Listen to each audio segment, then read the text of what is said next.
Okay, we've obviously changed venues from the Horry County Schools 2013 Technology Fair, which of course I'd like to remind people was our largest. We are here at Blackwater Middle School, and I know, Mr. Poston, you wanted to talk a little bit about fine arts education. I did. We're standing here on the set of the Cinderella production that's getting ready to open up here at Blackwater Middle School.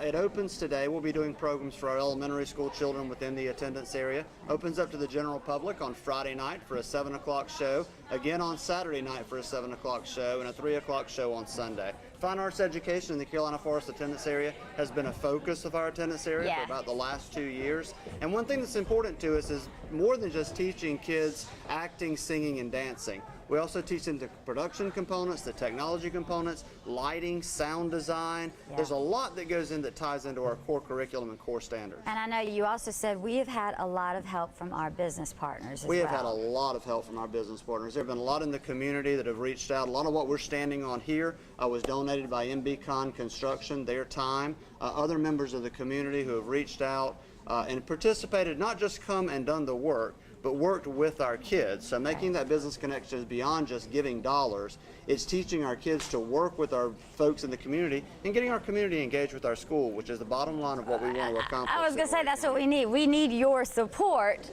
for education to work. Now, one last thing. I know when I went to school, I went to my chorus class and I sang my song, and then we did a recital, which was wonderful and great, and I know our schools still do that, and that's terrific.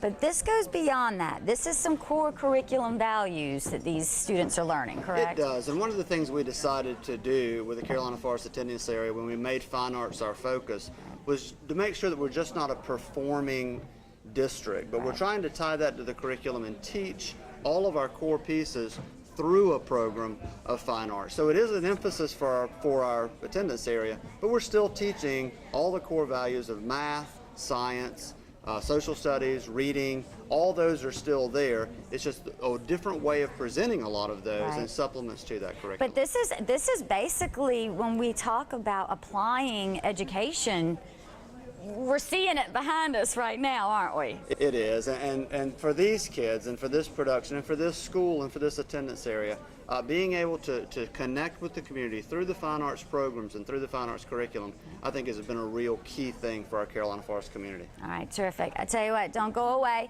We're going to travel to one more school in District 8 with John Poston, and we'll be right back. All right, Mr. Poston, obviously, well, to you and to me, we are here at the Scholars Academy, or at least the Future Scholars Academy, because there's a lot of growth in District 8, which you represent. That's correct. We are here on the side of the Scholars Academy building. We're starting to see some vertical construction now. We broke ground on this, Kristen. It's been about, what, 2 months ago? Yeah. And it's going very, very quickly as we're moving forward.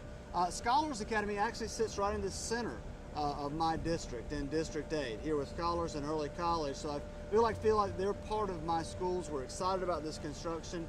This construction you see behind you is funded with the penny sales tax that we did in Horry County. Part of that penny was to do some joint projects with Horry County Schools in Coastal Carolina and Horry-Georgetown Technical College, and this is one of those projects. So they are directly seeing what they have helped us provide our students in Horry County schools. That's correct. One of the neat things about this project, as all the projects we do in Horry County, is as we developed the design for this project, even up until construction, we included our students in that planning process, in that developing process. So what we're building behind us is not just the product of a single architect in a single office, but it's all of our students, all of our schools working together.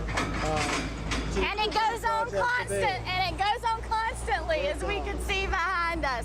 But I know that is an important part. A lot of people don't realize that you do take the students, you listen to them. Absolutely. Because they're who you're serving in our community as well. And with every construction project we do in Horry County, we try to make it a learning project, not just for our students, but also for our community. So it's important to see construction as this is coming up, both the beginning stages, during construction, and in the end, to see all the way through the process and try to tie that back into what we are. Well, I tell you what, Mr. Poston, thank you so much for being with us for Boardroom Briefs. These are topics that could affect some of the schools that your children go to. It's also very important that parents and community members show up at our board meetings.